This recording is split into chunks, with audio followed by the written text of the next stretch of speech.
And after a week's hiatus, folks, we're back here at the Big Old Belt Wrestling Podcast. And tonight, folks, we are going to be discussing the PWI Women's 100.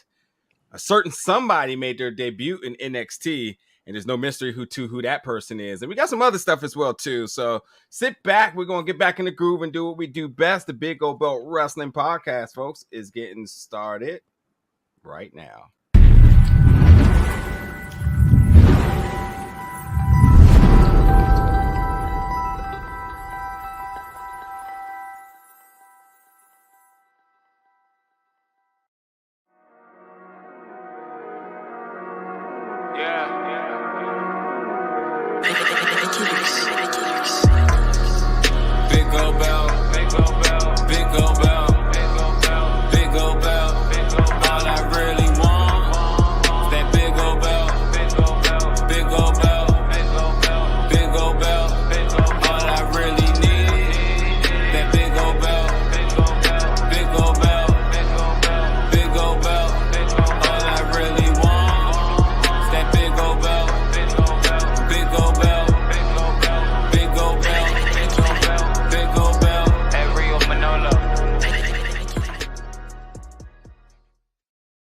What's up, everybody, and thank you for joining us again for another Thursday here at the Big Old Belt Wrestling Podcast. The team is here, minus Silly Celis, because I'm just going to call him out. He's probably watching football. That's what he chooses to do instead of come talk some wrestling with us. And if I'm wrong, I'm wrong, but I feel like I'm like 90% right. What do you think, Damien? Am I right here? I think you're right, because he's all about football season right now. Yeah, what a dedicated person he is. But yeah, we had a week off, technical reasons, I guess, but we're all back here. What you all do with this week break? What y'all get into, Will? I was busy being a single parent, so that's the only reason I wasn't here last week. I don't know about the rest of y'all, though. Will was on dad duty last week. Exactly. So yeah. How about you two gentlemen below, the Giant Crab, Jamal and Damien? Thanks for coming tonight. Last week I'm going to Norway in March, so I was booking that trip. Nice. Jamal's the traveling man. We need to get like a show where he just talks about travel, because for real. I would definitely tune in for that. I actually did some more retro cartoon rewatch episodes. Yeah. You know, I braved the ending of the Mortal Kombat Defenders of the Realm cartoon, which was probably one of the worst things I've ever seen in my life. But alas, somebody paid me to cover it, so here we are.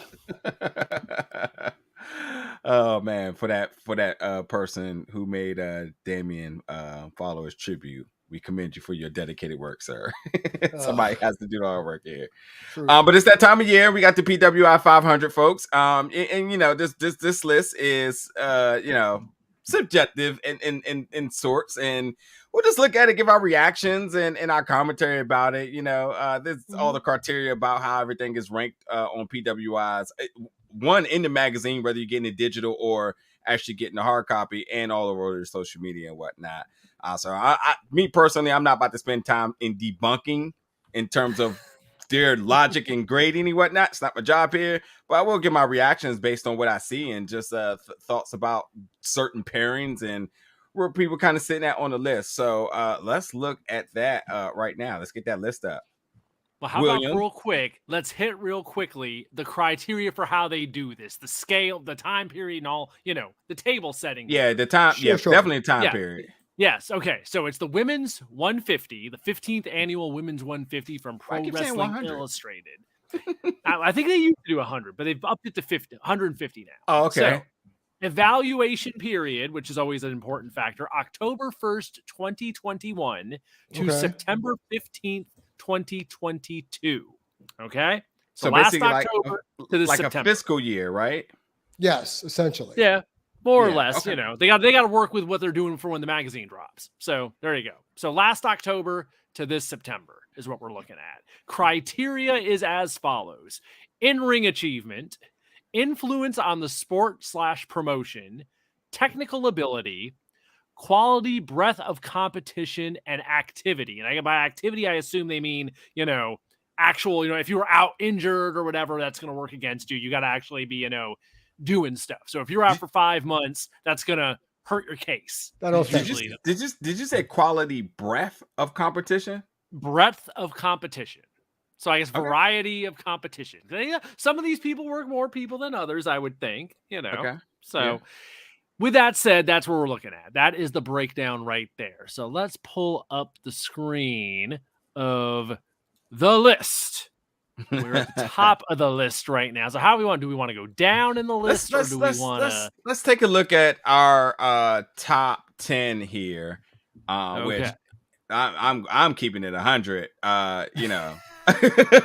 There's been a lot of discussion today about the top 10 and even the cover of the magazine, because the cover is focused entirely on one promotion, and it's not a North American based promotion. No, it's not. All about Stardom.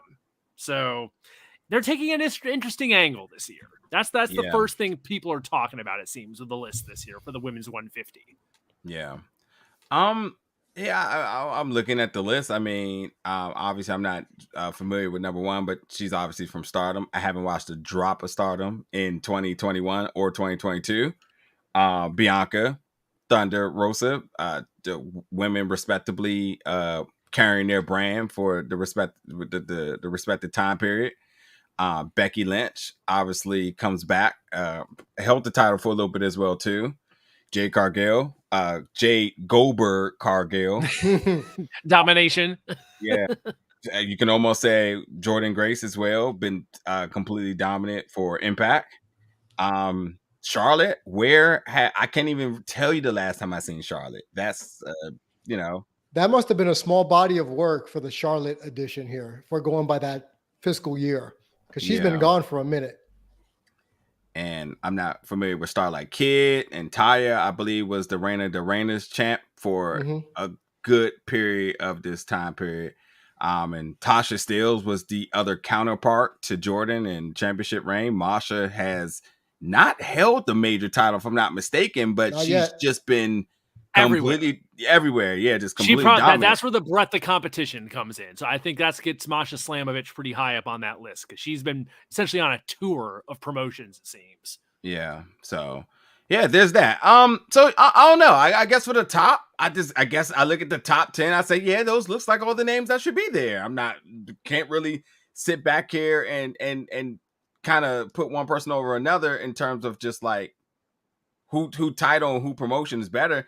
But I can say, when you talk about the impact somebody's made, I mean, there's no bigger celebrity in that top 10 than Jade Cargill. I mean, she's just transcended that championship, the brand, the women's division, and everything. I mean, she herself is bigger than the title right now, if you ask me. And that's just the body of work in the ring, but also just the body of work outside the ring. And I think that her at 5 seems like at 5 because of her in-ring stuff. But if you ask me, for everything she's done, I thought she held that title a lot stronger than Thunder Rosa did. But that's just my thought. But what about you all? Let's get in there. I kind of went over the top 10 with some commentary, thoughts, reactions to top 10 and beyond. So I'll go first real quick. And I'd say that so I'm looking at the whole list myself. Hyper Masao at 150 is a joke. I would put her much higher than that. And let me just state for the record, I really don't watch Stardom. I watch DDT, and I watch Tokyo Joshi Pro Wrestling. So that's what my Saturday nights look like. Now, a lot of these people, so obviously somebody bought a Stardom account and just said, like, well, they were clearly anointed as the place to be. Yeah. And so somebody has a Stardom account, somebody has a Fight TV account, somebody has an Independent Wrestling TV account, and there's an AEW guy and there's a WWE guy. That's what this is. Now, understand that there's a lot of names that I'm not seeing anywhere near the top 20 that I think that should be in that conversation, but it doesn't matter if you never heard of them. Right. So if you have a person, like Miyu Yamashita, okay, cool. Love her. 12?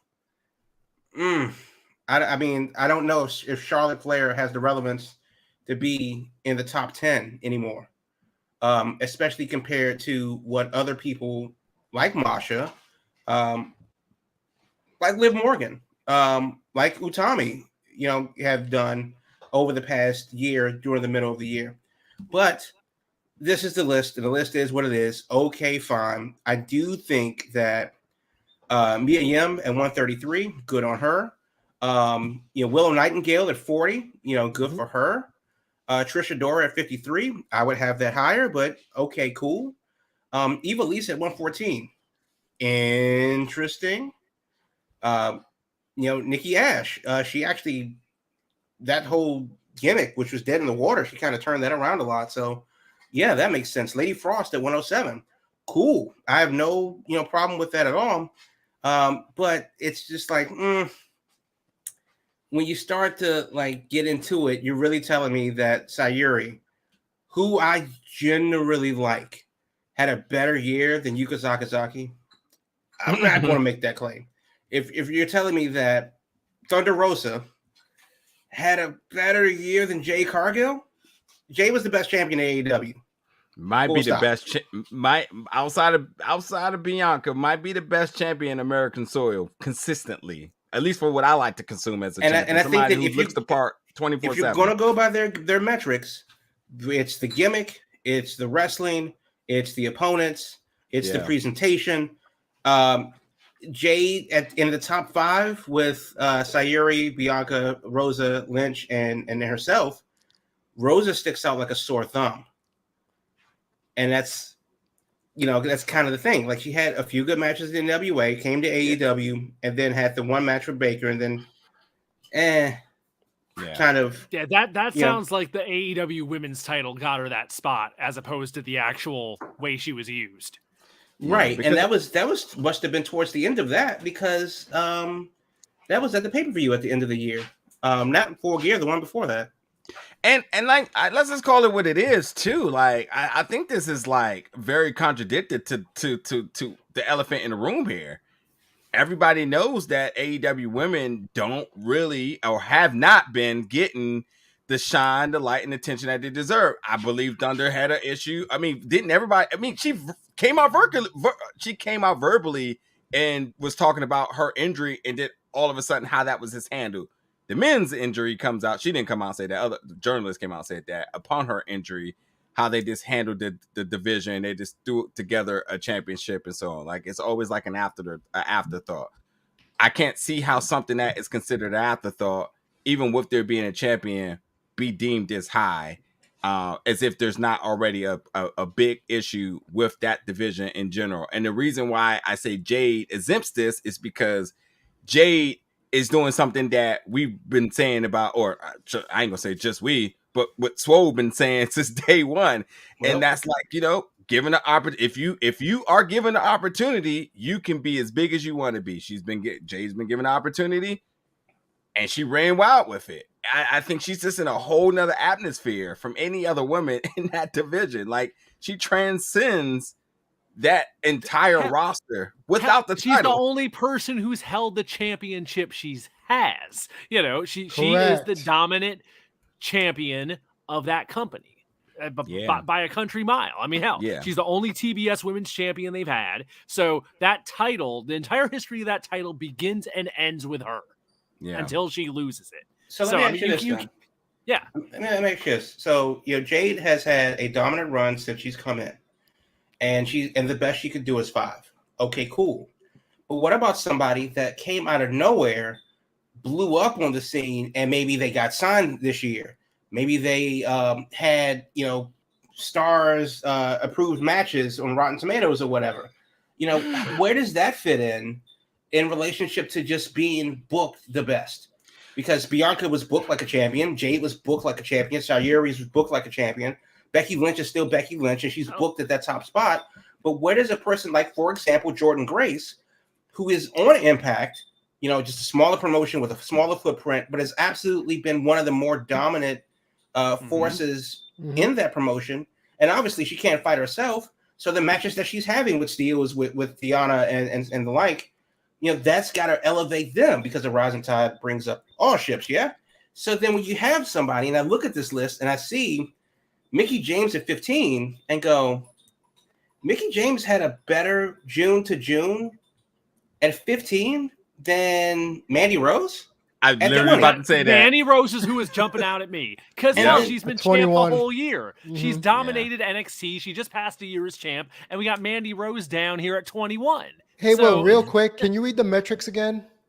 Yeah, let me go back to that. The metrics are... I've been waiting to talk about Mandy Rose. In-ring achievement, influence on the sport promotion, technical ability, quality, breadth of competition, and activity. Yeah. Then I can see there's no Mandy parity Rose is there. 21. Yeah, and Mandy's been... That's part of the problem. There's no like real parity there because if you are Becky Lynch, you're going to be booked. You're going to face better competition. You're going to put yourself in a better position to have that match versus somebody like, for example, Willow Nightingale, who's kind of come and broken through. Like if she's not in the top 20 next year, because this was her breakout year. If she's not in the top 20 next year, then I don't know what the metrics are, even though you just read them. Because Willow's had a greater upward mobility than somebody who's at the top and stayed there. So then where does that leave somebody, and there's other things that I can nitpick and then go like, well, I mean, Christy Jane's at 99, but then Red Velvet's at 112. I don't know about that. Marina Shafir is on the list itself. Yeah, that's the one that actually, you know what? No hate, but that's the one I'm looking at the list like, why? Why are you even on this list? I can also say something. To be honest, it's somebody else too that's significantly high. And I'm just like, maybe one match, but I don't get it. So let me ask you this though. Who's not on this list that should be? Who got snubbed? That's a good question. That's a good question. Let me think a little bit about the indies. Who have I been talking about for a while that I've just been very impressed with?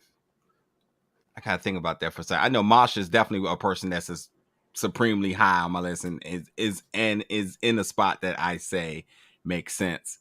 But to your point about somebody like Masha being on the list, we talk about the folks who just kind of like got their boom and was on the come up. I mean, like, if Trisha Dora was the number one, where's Alley Cat on this list, by the way? Alley Cat is 51. And Trisha Dora is 53, since we're talking about because those were the top two together. Those were the top two women on the men's list last year. And I don't just make one list. I mean, come on. What are we doing? I don't see how they'll fall off. And I know this is the women's list, but I don't see how either one of their fall off on a women's only list with them being that high on an intergender list makes sense. And Trisha's like what, 53? Yes, Trisha's 53.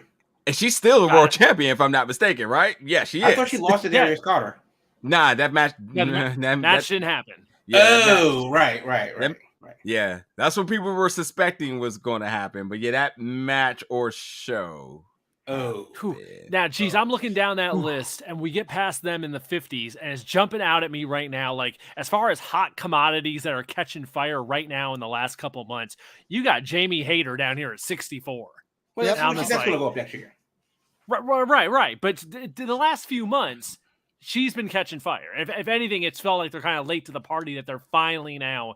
Yeah, she's starting to get her shine when people seem to have been wanting of the criterion where you have it's from June to July, year to year, and then Jamie Hayter kind of broke through that ceiling in August, October recently within the last 3 months.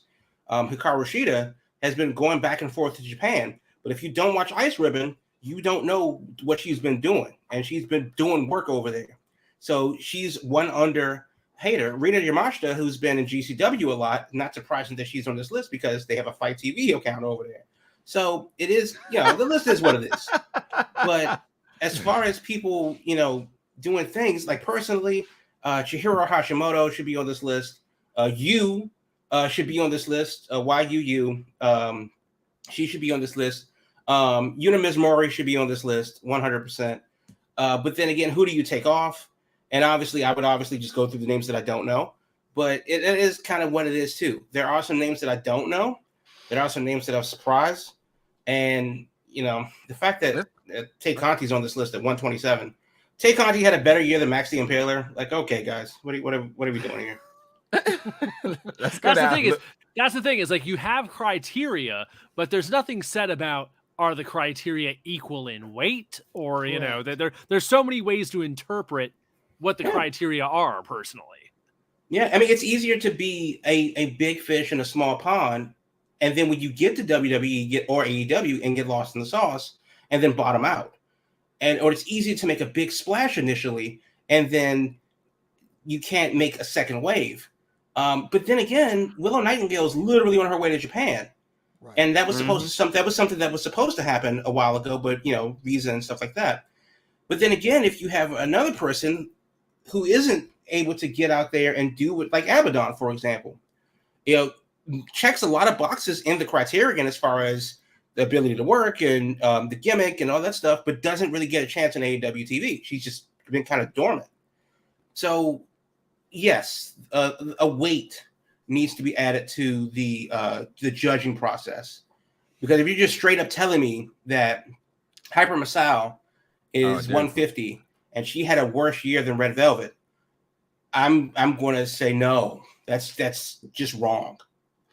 Yeah, Becca is who I was thinking about. I know she had an injury in the beginning of this year, but 124. Definitely expect that to be much higher next year. So I will say this. I didn't even know Kylie Ray still wrestled. Yeah, me either. That was actually one of the things I was going to bring up, the fact that she's still on the list. But she was on the list because she came back to do the Warriors Wrestling shows in Chicago. Yeah. Right. So at 26, we got Sasha, and 47, we got Naomi. So with everything going on between the two of them, the fact that they're still in the top 50 says for me, like, yeah, we want to talk about weighted.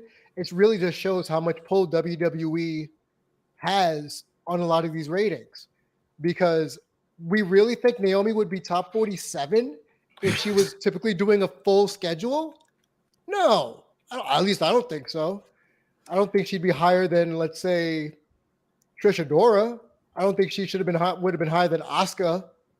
Shoot, y'all know I don't like her, but Shazza McKenzie at 52, like, okay, that's higher than I thought I would put her.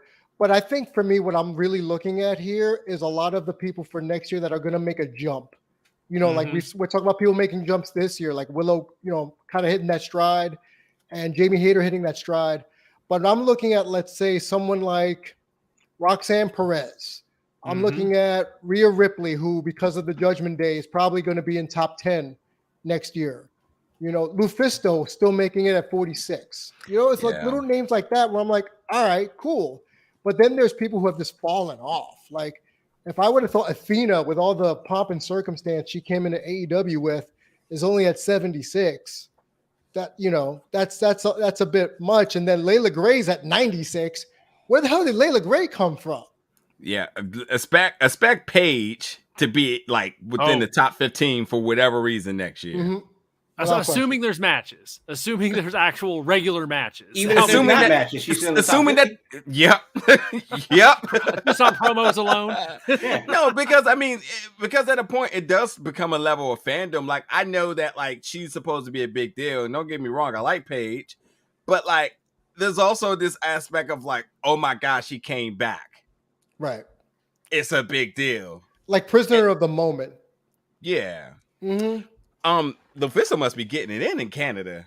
I frequently do see stuff come across on social media, but for 46, for a person who definitely I feel should be on our TV a lot more. I mean, that's impressive. If that's if everybody feels that's accurate, she must be getting it in Canada. Which to me, who else is in Canada that's like really prominent? Like, what's her name? Jody Threat. Jody Threat, yep. Oh my God, what's her name? That was in the Mae Young Classic. The one that got that. Oh, Nicole Matthews. Nicole Matthews. Is she still wrestling? I think she's at 92 on this list. Okay. Casey Spinelli is another one from Canadian who's I saw her on this list. She's 79. Yeah. All right, so let's do this so we can kind of wrap this up real quick. Let's go to the top real fast, and let's look at other champions of if anybody recognizes champions from other than the televised promotions that's on here. Well, I was going to say Roxanne Perez when she was the ROH Women's Champion before it folded the first time. Yeah. Well, isn't Mercedes Martinez the champion now? I think. Yes. Currently, yes. Technically, yes. And the only person she's faced since was It's Deonna. Deonna Purrazzo, right? And she Supposedly she's hurt, is what she I've beat heard. Willow for the belt, and then she defended it against Deonna. Okay, and then that's just it. Yeah. 28. Okay. Moving on. You know what? I think that one thing that sticks out, and I don't watch a lot of it, so maybe there's some names that I just aren't knowing, but I'm not seeing any of the Mexican wrestlers from either AAA or CMLL on here. We got to get them a AAA account, so they can add that into the list. Just Taya and Christy James are ones that stick out to me. Yeah, but then again, those are people that are most accessible. Right. And Camille's been down there a lot too because she was just on Triple Mania. Princesa Suhei, she's on this list. That's right.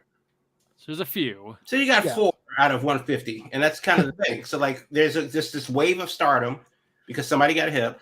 The WWE people that they like, the AEW people that they like, and we got 4 hideously popular wrestlers that were down in Mexico. Yeah. Okay. Sure.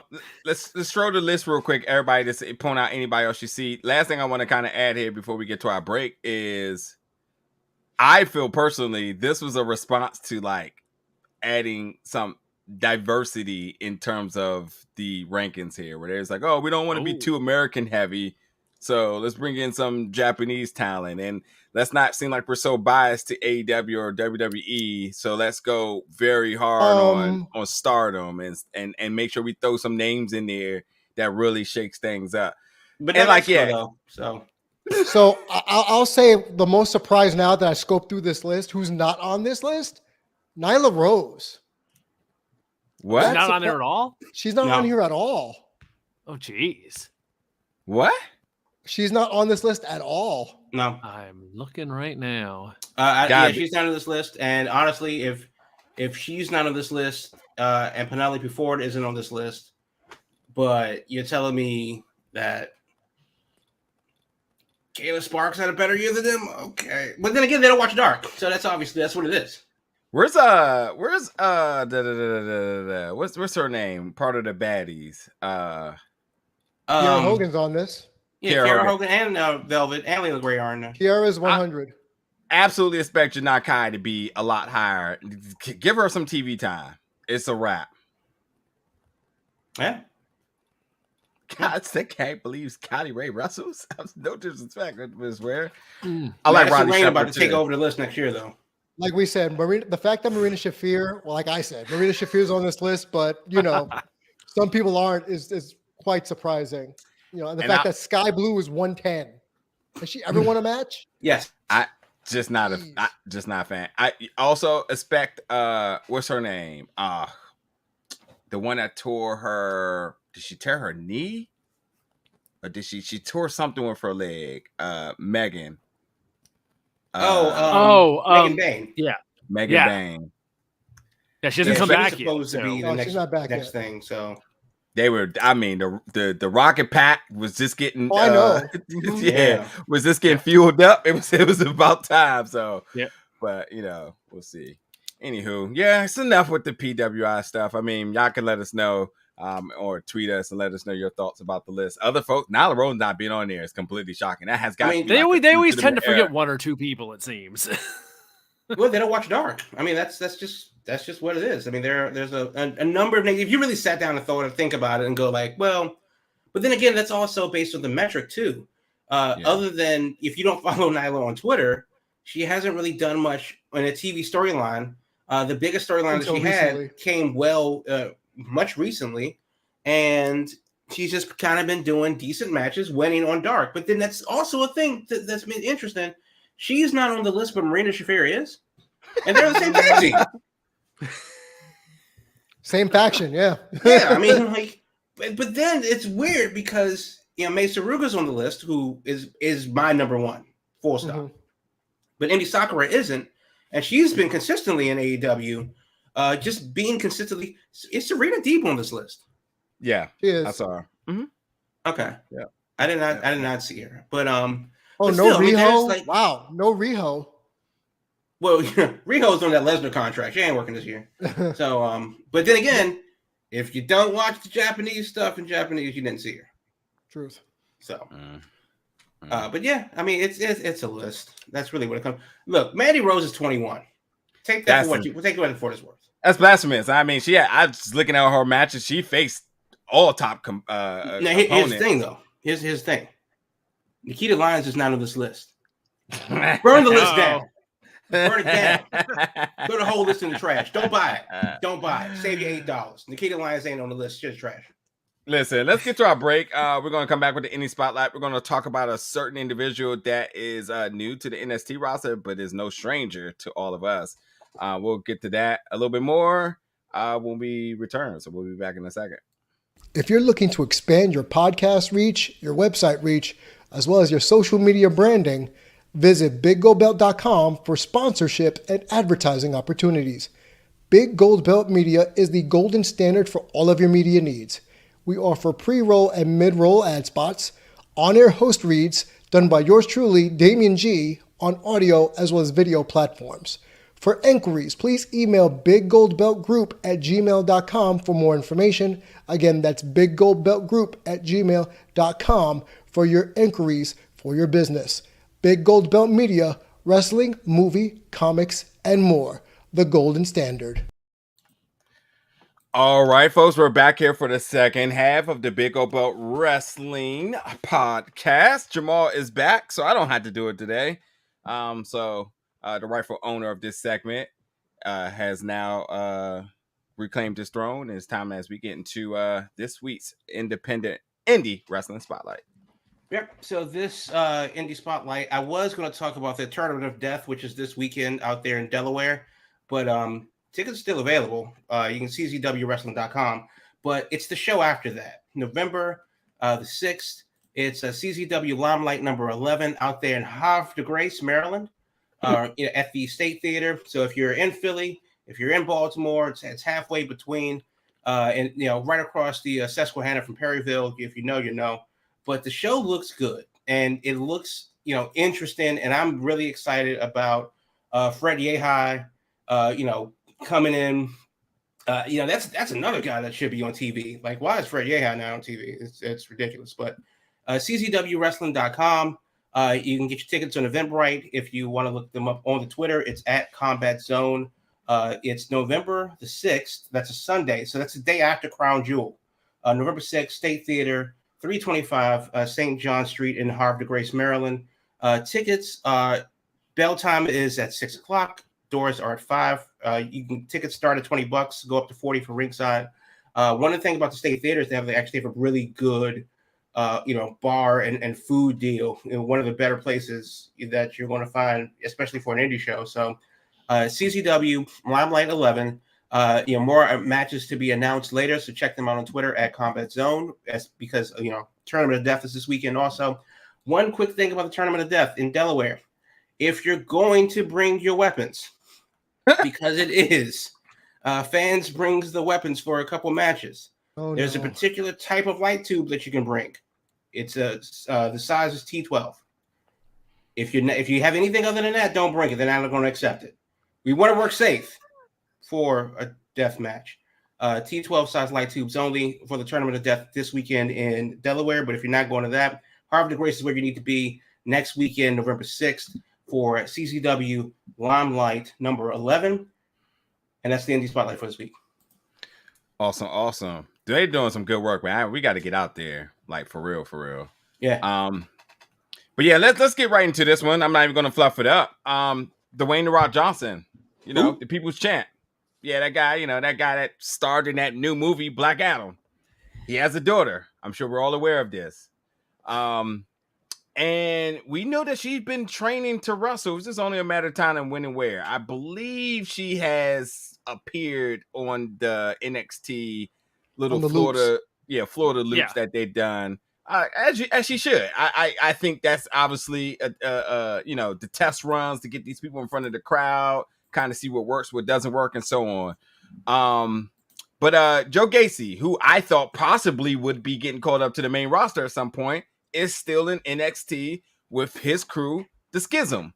And they say they were going to debut somebody new. And they come out, and this person with a red hoodie and a yellow mask is sitting in front of the screen. And she pulls her mask off, and there's no other than Ava Raine, who happens to be The Rock's daughter. And there's a lot of mixed feelings about this debut, about the name, about everything. Somebody always got shit to say. It is what it is. So let's just kind of give our take about it. I want to start off by saying that I thought this was brilliant, because I think if you truly, and like, I know she's going to always get comparisons to her father and whatever else they want to do, but truly that wrestling is in her blood. So a lot of her fathers and a lot of things she's seen of her fathers, both still, I mean, he's still working on the red carpet. It may not be in front of a wrestling audience, but he's still working on the red carpets, cutting promos, doing what he does. He definitely spoiled the end credit scene for Black Adam because he just likes to talk. So a lot of those things I'm sure she's going to pick up on very easy. But I said this just like I said this about what's her name on the main roster that we haven't seen in a while? The Southern Belle. What's her name? Lacey Evans. Lacey Evans.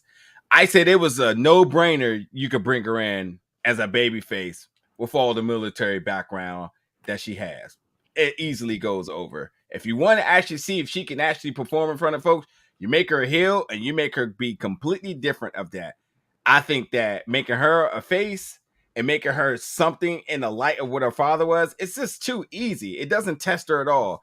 So doing something that's completely unorthodox, just something that you would never in a million years put on your bingo card, I think is absolutely going to see if she really can cut it in the company. It is not a given because your father is a legend that you automatically can do it. Where is Michael Jordan's sons at? I'd say it's a detriment. Most times it doesn't work in wrestling. Yeah. You know? Or sports, period. But like I said, where's Michael Jordan's sons at? We would say Charlotte Flair is the outlier. Natalya would be the outlier, not the rule. I think this was the perfect way to debut her. And if we recall, after the Die Rocky Die chance, where did he go? A faction. He was in the Nation. So putting her, when the crowd knows she's The Rock's daughter, that's an instant heat magnet, like with Charlotte. There's no way in hell you're going to cheer Ava Raine, Simone Johnson, what have you, because on the loops, she's been saying the whole, I'm better than you, look at my my lineage, I come from this. She's already doing the Charlotte Flair routine in the loops. So having her with Schism, which, I don't know, I love Joe Gacy, but bring back the Grizzled Young Veterans, please. I think it's a good place for her, but if you're going to make her the shining star eventually, I don't know if she's got it. I don't think she's it. I just don't feel it. I don't see it. I've talked in the past to people who have trained her, and they doubt she'll get it. So I'll tell you off air, but interesting thoughts that I've come across, and it's like, okay, we'll see. Maybe she's better on the mic than in the ring. Maybe that's what they'll have her as. She'll be a mouthpiece. Like, wasn't it Serena Deeb that was in the Straight Edge Society? Yes. And was the only woman there? Yeah. There we go. There's precedent for this. So, yeah. Well, Jamal? I didn't see NXT, obviously, but I think that there's too many times, and you say with being the lineage, the prodigy of a person that's famous, especially if they're hideously famous, is more of a detriment. And the reason why that is because everybody sees their very famous relative in them, which, Cody has been, the longest feud in wrestling is Cody Rhodes versus his father's legacy. True. No, you ain't wrong. That's true. Seriously. You're not wrong. And that's been a 30-year feud. It's been going on longer than One Piece. So, so that is a thing, and that story, honestly, will die with Cody. With that said, though, how many times do you hear he's a second, third, fourth, fifth generation wrestler, and that may or may not mean anything? But then we see too many times where people, not necessarily the wrestlers themselves, but people, especially online, go, nope, he's not his parents. Well, he's not trying to be, and that's his fault. Well, what do you want him to do? Not what he's doing right now, but he's doing something different. I hate different. He should be his parents. Well, She needs to come out there and do the eyebrow. Why isn't Right, she doing the eyebrow already? right. Brian Pillman is going through the same thing right now. Brock Anderson went through the same thing when he debuted at AEW, and and the list goes on. Kurt Henning's kid, Michael McGillicuddy, or Joe Henning, but went through the same thing, and so on. Bray Wyatt went through the same thing.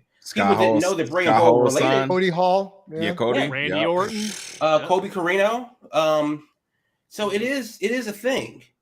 And very few actually come into it and can just outlast, because you're not going to beat them. You just have to outlast the tape. Don't forget about Will's son, Matt Taven. He also, trying to. Oh, jeez. Damn. You gonna do me dirty like that? Damn, you threw Will under that bus, man. And Jamal's son, Danhausen. That's just racist. I don't stand for it. I won't stand for it. All right, let me say this about Ava Raine, about this whole deal. It was interesting how so many people were just like, why aren't they saying she's The Rock's daughter? Well, it's like, everybody knows. Anyone who needs to know knows. And if they don't know, they're going to figure it out pretty damn quick. It's right there in front of you. So the crowd in Orlando at the Performance Center clearly knew. As soon as the mask came off, they reacted to her. So they knew what they were getting. They were, I don't know if they were expecting her in that role, but they've been waiting for her to show up in some capacity. I think Damian nailed it really good with the idea that this is something different for her to start with. If she starts as The Rock's daughter right out of the gate, that story is there already. There's nothing you have to do to tell that story. Everyone knows it. So you do this instead, where it's like, hold up, The Rock's daughter joined a cult. You do it like that, where everyone knows who she is. She don't have to talk about who she is. Talk about how, like, she's doing this deal where she's going to say, I've found my family. And that's the heat.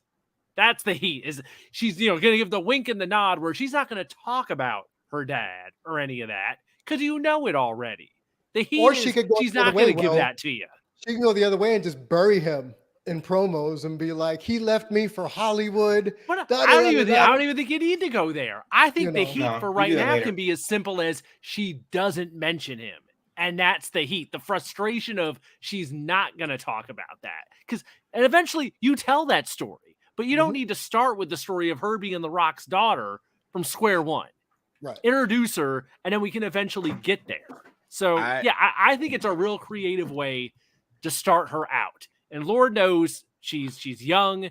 She's got time. So she don't need to be, The Rock's daughter raising the eyebrow and dropping the people's elbow already from the jump. I think that would just be a disaster doing that from day one. So my question now that I'm thinking about it, you know how when Charlotte debuted, it was pretty much straight to the top. Is that an indictment on Ava Raine that they put her in Schism as opposed to giving her that Charlotte Flair push as far as in-ring and like hot, what's the word I'm looking for? Blue chip prospect. That's what they did with Rock when he showed up. They literally called him the blue chipper. Rocky Maivia with the pineapple hair.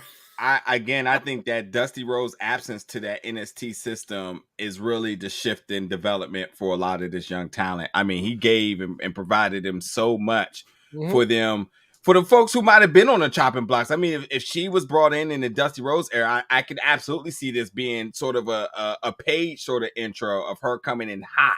Give her the mic and let her go to work. But I think this is interesting because we know that Joe actually can talk really well. And so can the other two. So it's like, are you really about to have 4 members of a group coming out each and every week? Cutting promos. And I get this, the whole, as she labels on her Twitter as the final girl, which to me is a gimmick in its own, very popular, spooky season and whatnot. I was going to say, doesn't that title belong to Meiko Satomura? But that's the final boss. Final boss, yes. Yeah, final girl, different thing. But yeah, I think that maybe this is one thing at a time. Get her in front of these crowds. Let her get used to television. Let her be shadowing these other folks here. 1 week we try her with the mic. 1 week we try her out as a manager outside the ring, distraction, working with the ref, learning cues and whatnot. And just slowly getting her in there. This could be a sign of like maybe the ring work just isn't there. Maybe the ring psychology just isn't there. But she's 21 years old. She gonna be all right. She got a lot of time. And trust me, if she really wants to do this, and for whatever reason it just doesn't work, her papa got a lot of resources to make sure that it works. and granted, I mean, let's just keep it 100 right now. NXT has definitely changed some people's careers around. There's no way we sit here and we say Mandy Rose at 21, she should be hired 2 years ago. It's not even a chance. Hell, most people wanted to get rid of Mandy Rose for the sake of other folks being fired. So NXT has been doing right by getting people the development time that they need and the confidence and the skills and all sorts of different things, working with main roster folks who are coming back.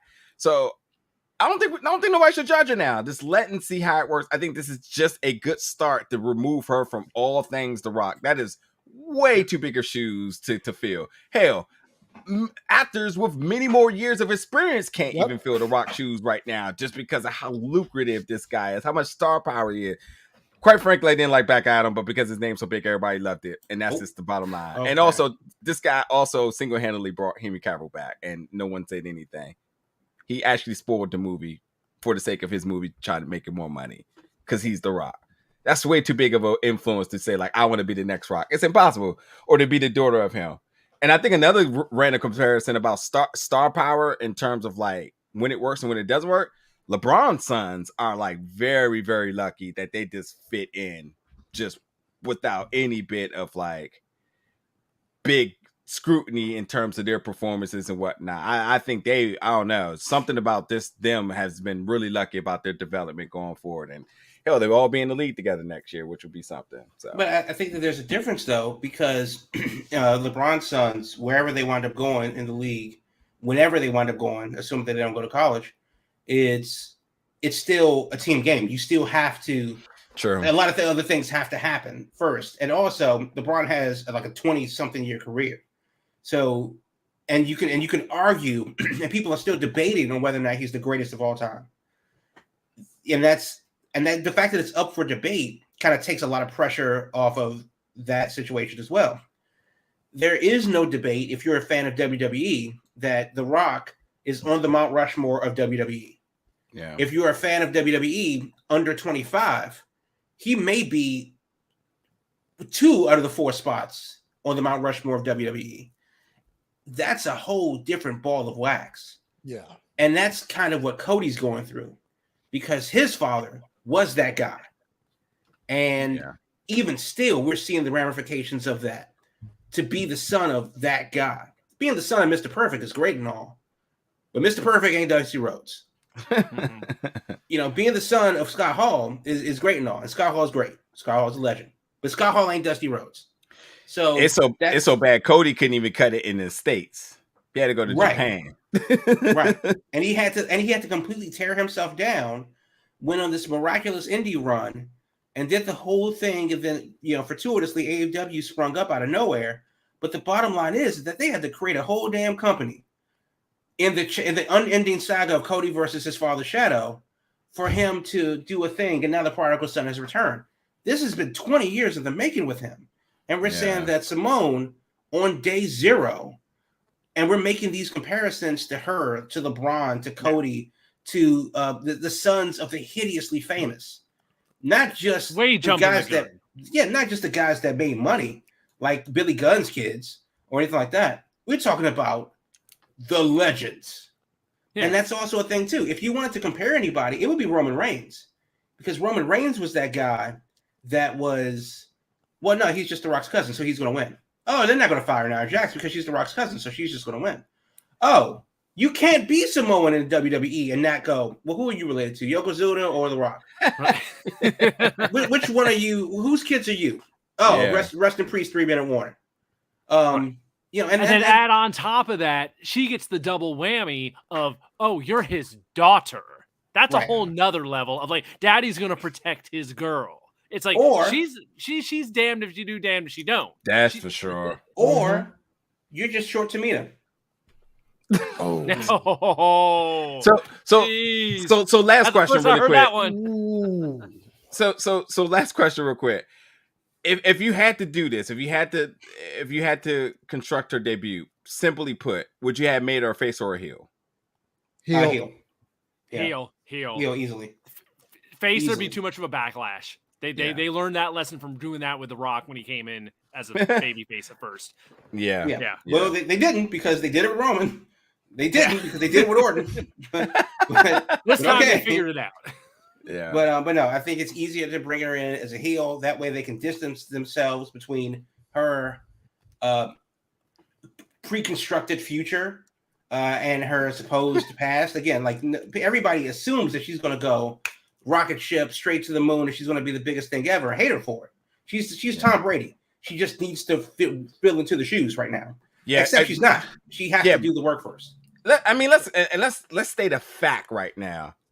There's no rocket ship even in her vicinity. She's in NXT. She's taking the bus. She hasn't even had a match yet, even on the coconut loop. All she's been doing is promos. So because we easily could have said when Jamal said day 0 a second ago, it is truly day 0. It may be day -1 or something. As I said, she hasn't even had a match out in front of a crowd yet. So pump the brakes, folks. Give the girl a little breathing room. Please. No, it's the internet. Nope, she's going to be PWI 23 next year. We're talking 23, 25, something like that. Top 10 next year. Oh, top 10. Okay, that's bold. That's bold. But I don't know. I think she might be because Mandy Rose is definitely top 10 next year. So I'm thinking she comes in maybe 20th. Still doesn't have a match, but I'll be damned if she doesn't. Just on the strength of her promos. Just on the strength of her promos and that hoodie and everything that she has going on. Let's make a wild prediction. Who's higher next year, her or Paige? Okay, assuming that they don't have a match.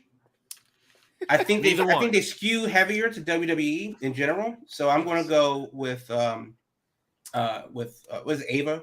Yeah, Ava Raine. Yeah, I'm gonna go with Ava, and I think that she's going to be higher than Paige. But then again, who moves the most merch? And that's another thing too. They talk about influence on the sport. If Paige gets a deal with HGTV building my house, then I don't know. That's a thing that can happen. Oh no. we don't need no more predictions. We just need to go to our what is our last time? Because I don't Just even Serena, know right now. We're gonna talk about the drama, the latest drama in AEW. Yeah. Oh wait, Doggate. Yeah, let's actually you know what? Let's be proactive today. For the folks who may be watching us, let's get this video up and kind of talk about it real quick. So let me get that up really quick. Hold on. We're gonna see Thanos in action here. Yeah, we're gonna see my man Thanos in action really, really, really quick. So while I'm getting this together, obviously there's a big stinker in the AEW locker room. There's a fight between the Bucks or the Elite and CM Punk, which I just want to quickly say, why is everybody so mad at CM Punk? I'm a little bit confused about this. Like, I don't get it, but that's no here nor there. We'll talk about that, I guess, another day. The question right now is, what do we make of this promo that came out yesterday? Myself, Nick and as Matt, we see, we set on a path to change. It's the AEW announcement when the new company was built, and now they're just snapping all of the Elite members with some commentary of different tidbits that they've said over their time in the AEW. But like now they're erasing them, and it looks like to me this is saying that this is saying one or two things. This is saying that callous, no. Oh man, this is saying to me that there's no AEW without the Elite. Is that essentially what you all are getting from this, or we what? set on a path to change. What are your thoughts about this vignette? Let's grow up. Let's be promo, whatever it is, vignette. We said let's do it. Will, together. Jamal, Damien, somebody? I'm letting it play out. We did everything in our power. They are pushing 40. Even if the CM Punk thing didn't happen, I'm ready for the Elite to go. Like, I think that their time is winding down for a number of different reasons. Matt has a bad back. Nick had like a bad shoulder. I think Kenny has a bad everything. So I'm okay. I'm good with them going. And if this is their victory lap, so be it. Now, as far as the Punk thing, everybody can go. Punk can go. The Elite can go. Kenny can go. Fuck them all. They can all go. They can go right now. With that said, though, as far as this thing, if you would have to be obviously be a fan of the Elite for them to, make this thing, work. But as far as I'm concerned, it's a long time coming. They've done everything that they can do. They can fall back into the sunset now. They don't really need to do much more. I'm good with them going. So go. Don't make me go. Oh, yeah. Now the question is, who copyright strikes this video first? Will it be Warner Brothers or will it be Disney who sues Warner Brothers for using that special effect to get to Thanos snap everybody out there? You can't say Thanos snap and not have somebody in Burbank go, yo. Kevin Feige knocking on the door like, hello.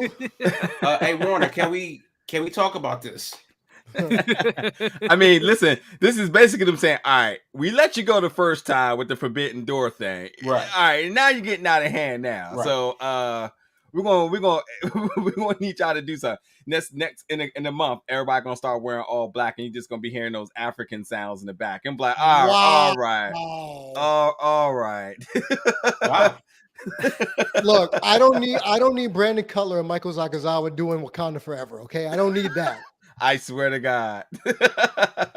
They would make Brandon Cutler do it. Okay, so does AEW need the Elite? No.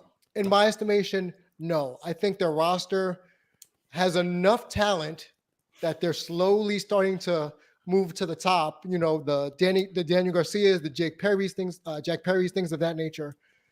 We got enough talent. MJF. You don't need the Bucks super kick party when tag team wrestling without them is pretty damn good when you got FTR. So who else are we missing? Kenny? We got Bryan Danielson. We'll be all right. So For another 2 years. I honestly think by the time it's all said and done, yes, like with Cody, they started the process. Thank you very much. Thank you for your service. Here are your flowers. We wish you the best in your future endeavors. And we're always talking about, hey, WWE likes to rely on a bunch of 45-year-olds. By the time Kenny, with all his 9,000 surgeries and the Bucks get back with their bad backs and what have you, who's to say they're not going to be 2 steps slow, 3 steps slow? For them, what I would see, honestly, what they should do, they should buy PWG and just have shows out there all the damn time so everyone who's an Elite person can go over to PWG to Reseda and just hang out there with the Bucks and Kenny all day long, playing video games. PWE. Oh, Pro Wrestling Elite. There you go. Wait, isn't there one already that called that already? They can buy it. They can buy it. I mean, get the initials. And I mean, like, if AEW legit is running a promo for them leaving, that would be the funniest thing ever. Literally would be the funniest thing ever. But God, could you imagine them in their mission statement about AEW is about changing the world? Could you imagine them doing what Damian said? That would legitimately change the world, because whatever they do is going to create not only a new destination with proper funding and obviously in spite of what AEW does, it's a complete draw from the anti-WWE. This now becomes like I didn't cut it there. I kind of don't want to go there. And I go check and see what they got. And I think if this sounds by any means a reach or a stretch here, but like GCW, they're doing it. And I'll do another one. Freddie Prinze Jr.'s promotion that's going to be launching next year or in 2 years. He's got the money. He's got the investors. He's got the Hollywood connections and the cachet. Yeah, that's true. Yeah, that's going to be something. He needs names. He needs something. But they don't need. If they come back to AEW and their whole stint is about you can't have AEW without the Elite, then cool. That it writes itself. Sure. If they decide to go, good for them. They changed the world with this. They definitely contributed to the world and to wrestling in a better place. And you know, they may get to a point where they need to hang it up and really truly just sit in the back, instead of being like a on-camera character and a behind-the-scenes figure, if that's even the thing, because it looks like Tony Khan took all the titles back. Also, again, Thanos-ish, you know, stealing all his Infinity Stones back. I don't know. Yeah. Other than that, I don't care. I don't care where they go. Go back or do the other thing. I just don't care. Yeah, I think the biggest story here with that video showing up last night, since that's like the first acknowledgement since they're, you know, they've been suspended, but we're not saying anything about why or any of that publicly. To me, it means they're coming back. We ain't get no video for CM Punk, so I assume about to say that. His ass is gone. I think they're just working out the details for that. But the way that video was played, the whole Thanos snap, the whole there's no elite without us in all elite wrestling, I'm just dreading they're going to come back and we're going to get so much wink, wink, nudge, nudge, looking at the camera where they're going to dance around the whole, you know, the drama that happened and get their little shots in without ever saying it. And Tony's just going to be stuck there like, I got to let him do it because otherwise, you know, they'll probably throw a fit and leave.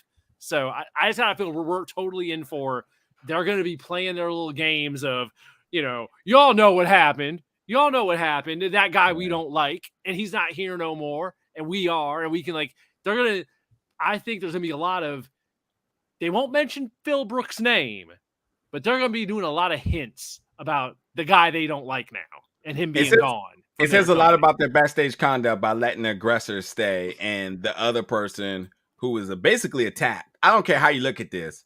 CM Punk is one person, and if you suspended 3 other people, that tells you that there was at least 1 to 3, or maybe it was 2 to 3, whatever it may have been. But that's still, I understand odds here. And plus, they say he was in his locker room. Now the rumor that the dog was hurt, and then you reward the aggressors by bringing them back in the light of saying like, "Oh, they're back.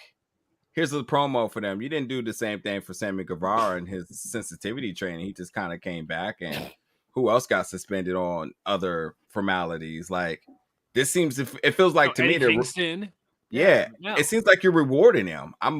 That's just my issue. It's no bias about who I like more than the other, because I really could care less about popularity on that note.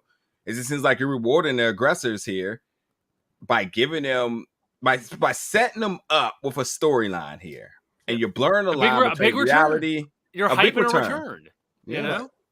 Yeah, my thing is, and always will be, and this is the hill that I will die on. The upper management of a company came to an employee and said, "Yo, what the fuck you say?"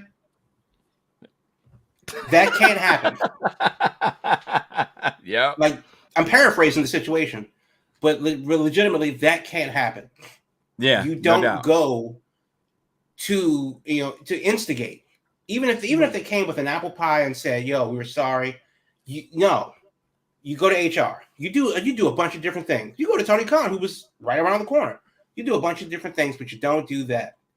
And also, we don't know if Punk was fired, because honestly, they could have just said, Punk could have easily said, "All right, listen, we're going to call it square. No, screw that. I don't want to be here anyway. You guys clearly don't want me here.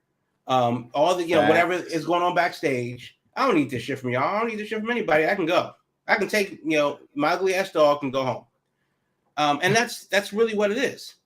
You know, so we don't really know what the facts are, but what we do know is that in any company, I don't care what company it is, if you have a person that's being belligerent, you go to HR. Correct. You do not settle it outside. You do not You go don't to the locker room. escalate it in the damn moment. You don't escalate it at all. You let the people that can have it, and if they're not, you know, EVPs or whatever it is, that's even more reason for them to go to HR. Yeah. And handle it the way it needs to be handled accordingly.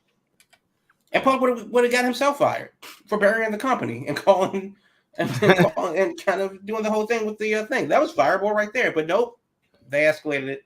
It is what it is. Yeah. So if they come back or they don't come back, it makes me, at this point, All Out was in September. Yeah. We're going into November. I don't care. Yeah, let's move on. And honestly, there isn't any indication that this has been a detriment to AEW. The ratings are consistent. Seriously, Yeah, the ratings you're are right. consistent. No. I mean, you're right. It's a laughable point because you're absolutely right.